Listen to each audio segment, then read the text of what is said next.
From the Library of Congress in Washington, D.C. In a way where I'm going to try and illustrate them as best I can, even though you're not going to be able to have them in front of you. We're going to begin sort of slowly, kind of talking a bit about the provenance of this new acquisition. It was originally called the Codex Quetzalecatzin. We're kind of changing that name to the Mapa, simply because Codex is a little bit of a misnomer as far as this particular Codex or Mapa is concerned. This is a single sheet as opposed to a book, and so we're going to go with the word Mapa Quetzalecatzin as opposed to Codex.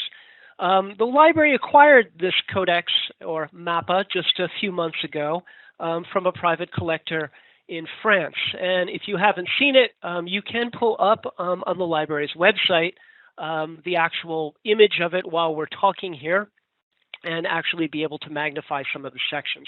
So what you see in front of you here is the actual Codex as it exists right now. There are a couple parts of it that have been cut off through its lifetime. We believe it dates from around between 1570 and 1593.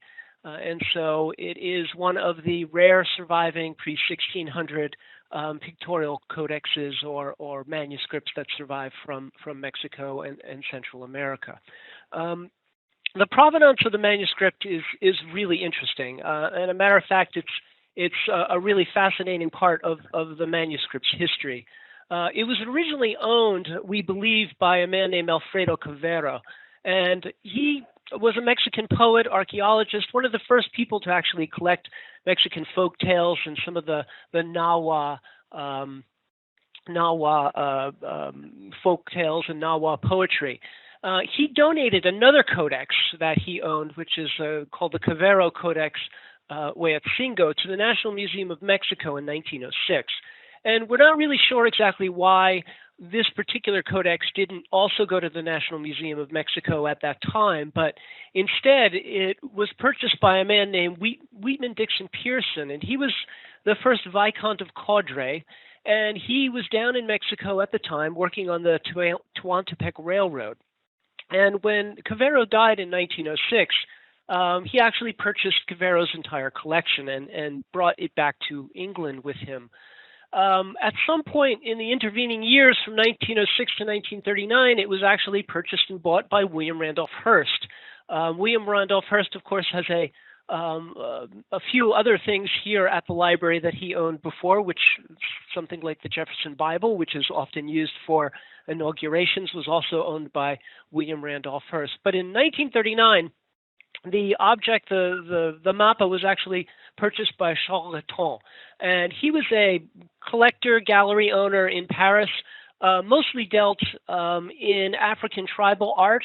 He was one of the first people to actually see African indigenous art as an art form. He curated some of the really early shows at the Metropolitan Museum of Art on tribal art and sold tribal art also. He was friends with many of the surrealists during this period and had quite a group of people surrounding him in Paris at the time. His partner, Guy Laudrière,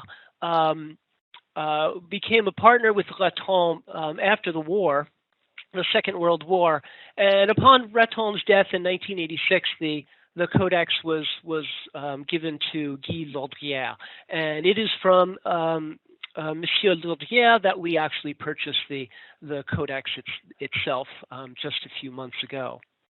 Now, the codex is, of course, it's a Nahua codex. It's written in Nahua hieroglyphic text. It takes its name from the person pictured here, who is Lord 11 Quetzalecatzin, who was a nobleman, landowner, really in the 1450s, 1460s, in the area that's kind of pictured on the codex. The codex is really divided up into two parts, and we'll talk a little bit about that in just a little while. But the codex is composed of both a map on one side and a genealogy of the family that is going to descend from Lord 11 Quetzalecatzin.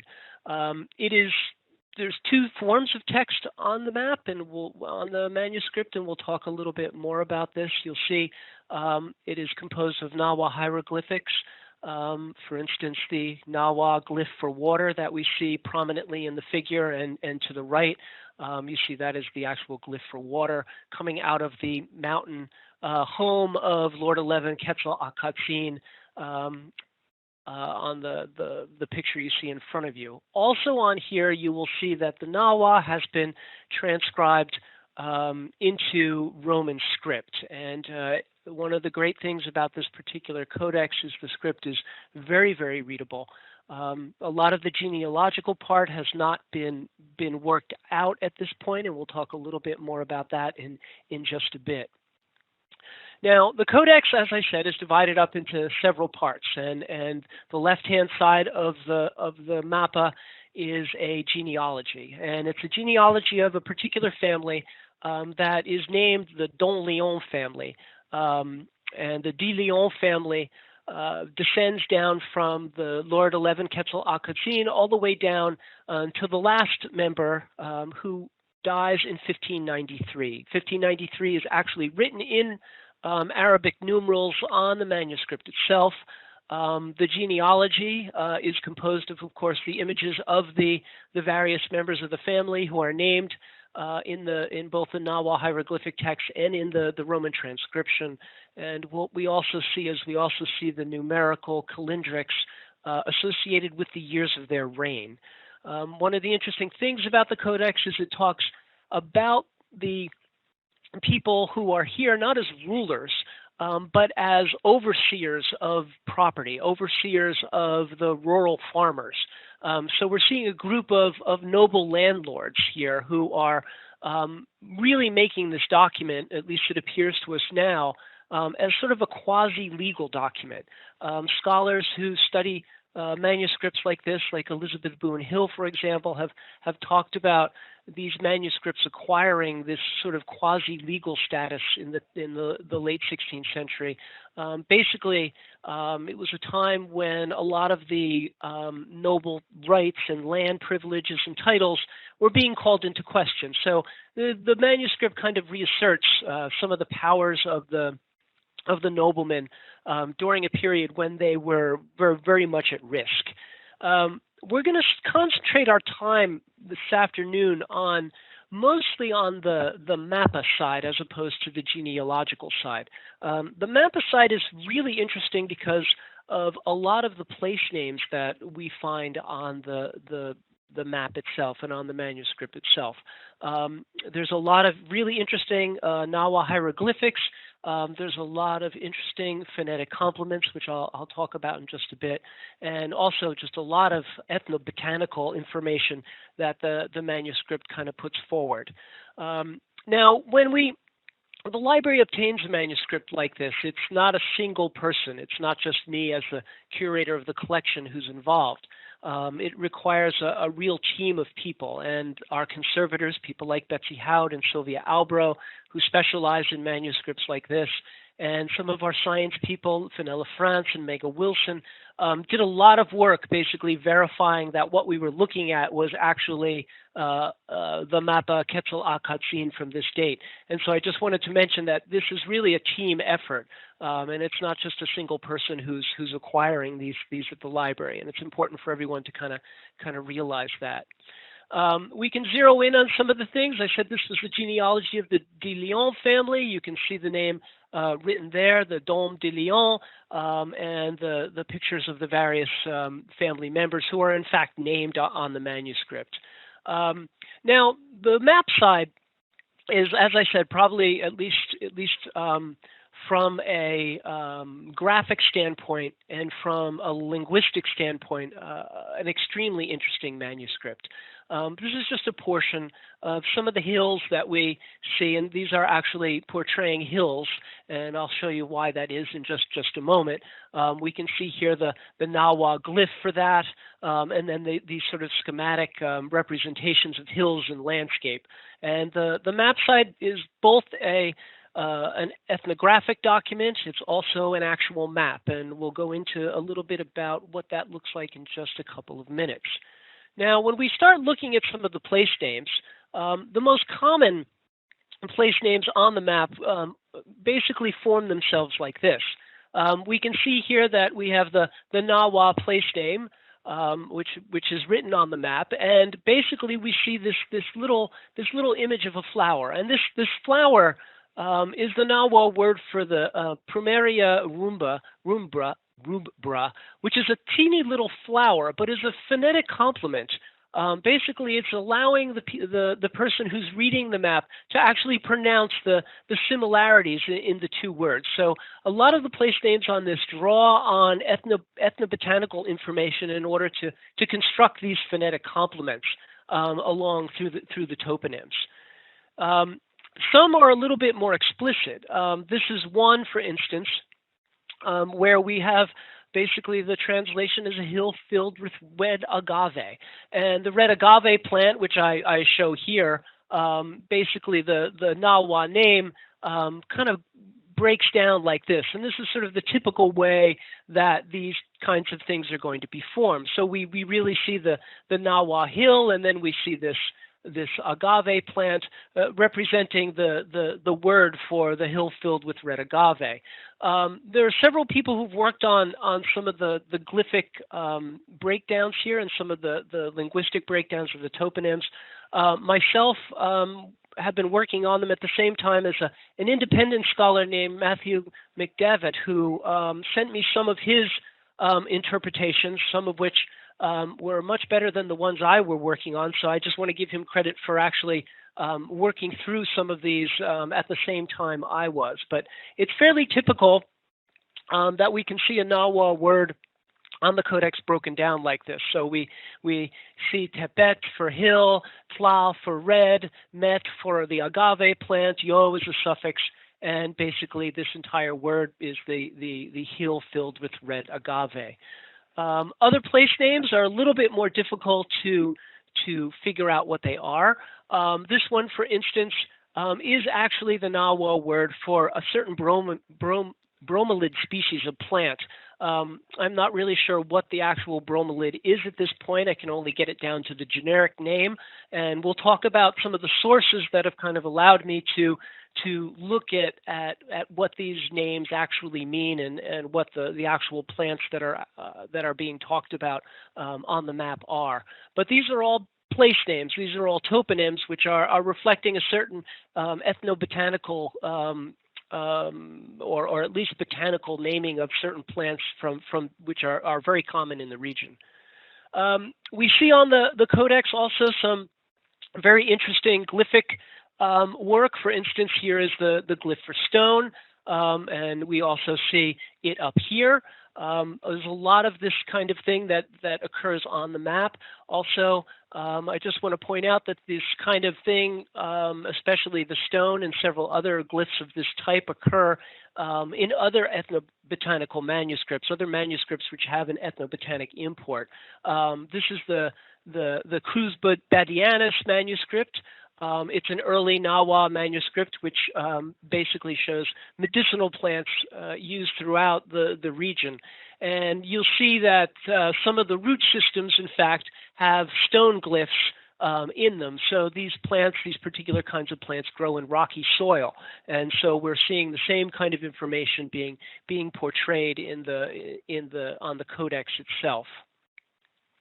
Now, the sources for some of this kind of information, the sort of decipherment of some of this ethnobotanical information, one of our best sources is Bernardo de Sahagún's History of New Spain. And Sahagún was a very, very interesting proto-anthropologist. He sent out particular kinds of surveys to the Nahua people in the area and got information back. And basically he listed customs, and his work is an encyclopedia of sort of Aztec and Nahua customs.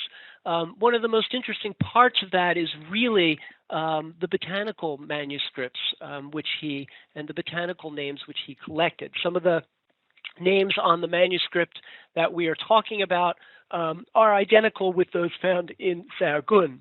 Here I've got actually some of the stuff on the agave plant, that we saw the hill filled with red agave on our manuscript. Our manuscript, we believe, dates from between 1570 and 1593, so it's contemporaneous with Saogun's work, and some of the plants are pictured kind of in the same way. Saogun writes a great deal on the agave plant, and many of the plants that are on the manuscript, our manuscript itself. He talks about the agave as being an extremely important plant to the Nahua. He talks about a certain white wine is the way he says it, but obviously a fermented kind of beverage that was added to various kinds of medicine. And the agave plant features quite prominently on the Mapa Quetzalecatzin. Another source for this kind of information is Francisco Hernandez's Plants and Animals and Minerals of New Spain, a new history of plants and animals. Hernandez is an extremely important source. He is writing in Latin. His manuscripts, in fact, were not published until after his death. They were actually published by the Society of Links, which Galileo was a member of, and they were published in Rome in 1651. The book is an amazing compendium of botanical information. It's unfortunately never been translated into English. It is written in Latin and in Nahua. There are some extremely interesting plants that Hernandez talks about. One that I'll point out is the uliqui here, which is one of the great Aztec hallucinogenics and was one of a mysterious plant for a very long time until it was finally identified as a morning glory in the 1960s, and it sort of set off the sort of 1960s hallucinogenic craze. It was identified by a botanist named Richard Evan Schultes, and so even though we have this beautiful picture of the plant, no one could actually identify what it was until a much later period. Hernandez talks about several different kinds of agave. The way it's talked about on the Codex, it's spelled with the METL, and that is the root of a whole series of different kinds of plants, several of which are talked about on the Mapa Quetzalecatzin. Also on the Codex, there are a number of other different kinds of place names. Here we have the Nahua word for Valley of the Lizards, and a beautiful valley pictured with a lizard on it. And so there's a lot of place names like this. Here we have Hummingbird Hill. You can see the hummingbird here, and the Nahua word for hummingbird above it. Now, some of the place names are a little bit more interesting or a little bit stranger. We have this Pueblo Catalan, which is among the mounds, and you can see very faded here. Here's the actual Nahua word. You can see these mounds, and not sure if the flayed prisoners have something to do with the mounds or something to do with the river, but also an extremely interesting place name that we find on the Codex. One of the most prominent features in the map is the Otoyac River. And this is the river that runs the length of the Codex. And we know it's the Atoyac River because, in fact, we are told that, again, on the Codex. And there's a few things that are non-indigenous on the mapa itself. There's a couple of churches which exist on the map. And those two churches, there's one on the very top, if you're looking at a full figure, and there's one at the bottom. They are actually, in fact, named with their Nahua names, and we can identify what those two churches are. And this is the second one. There's just a very light bit of text right here, which you can't read, but under imaging, we were able to actually read what this text is. And so we can actually construct where it is, in fact, that this map, the lands that this map is actually showing. And although we can't trace what are the hill, the red agave, or what the Lizard Valley is, we can see, in fact, that this is the location of the northernmost church, which still survives, which is the Church of Todos Santos in Ecatepec, and then we have the Church of Santa Cruz. And these two churches still exist, and this is the the actual mappa is oriented to the northeast. So the top is in fact, or the northwest. The top is towards this top is actually should be oriented towards the northwest. And really, this is the area that we're talking about. Now, most of the codex, most of the genealogical parts that we see, really talk about these particular rulers, not as rulers, but really as keepers. And they're talking about them as people who keep the land or who rent out the land. And so we're really seeing a group of people who are renting out or for tribute, obviously, various pieces of the territory from the northernmost part here, just north of Mexico City, to a little bit south of Puebla. And we're not really sure what the attachments to each of the particular places is. We see a lot of imagery on the codex of the wind god. There's a small lake on the codex up onto the left-hand side, which says it's the source of the winds. The Atotec River, by the way, flows right through the valley here. So the codex or the mappa is actually showing the river and this particular piece of land. So it's a fairly interesting mappa from the point of view is that we can actually figure out where the territory is quite easily because of those two post-colonial Spanish churches that exist on the map itself.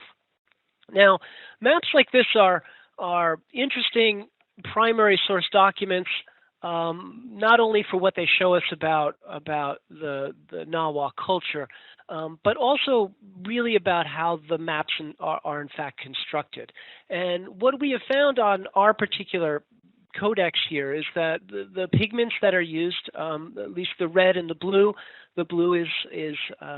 is Maya blue, which is indigo mixed with a particular kind of clay, and the red is cochineal, which is the extract of a scale insect that lives on a particular cactus locally. And so some of that information is quite interesting in relating it to the actual practice of making these kinds of manuscripts. This manuscript has the interesting problem or the interesting feature that it is actually on European paper. So multiple pieces of European paper kind of glued together as opposed to the traditional amatre paper that we would see in some of the other codexes at the library. The Ostotipac Lands Map, which will be the subject of the next webinar, and the Huacingo Codex are both on indigenous paper as opposed to this particular codex that we're dealing with here. Now, several things that we can hope for in the future on research on this codex. It has been in private hands for more than 100 years and has not been all that accessible to scholars around the world. The Library of Congress obtained the final sale of the codex was completed in late last year, in late November, early December, and the library has in fact scanned the codex immediately. The Librarian of Congress, Carla Hayden, actually participated in the scanning of the manuscript, and we put it up online immediately. And so all of the high-resolution digital images of the codex are out there for anyone to look at or study. And we are hoping that people will grab onto that, and we will be able to get a lot more information on the history of the codex, the genealogy of the family, and really what the codex was made for. One of the open questions in the history of this particular manuscript is for what purpose was it actually made? And we're looking forward to all of you out there who are interested, and all of the scholars of Nahua who might be listening to go at it. And so with that, I'll just say that there's a couple of upcoming 2 more of these webinars. You see the dates in front of you. One is on April 11th, one on May 9th. And I can open it up for questions, and we can have a little discussion. Great. Thanks so much, John. That was wonderful and fascinating. please share any questions that you have in the chat. We've had some questions about the size, so I put the dimensions there in the chat, and accessing your ethnobotanical work link is also there. But if there are any others, by all means, please add them in the chat. This has been a presentation of the Library of Congress. Visit us at loc.gov.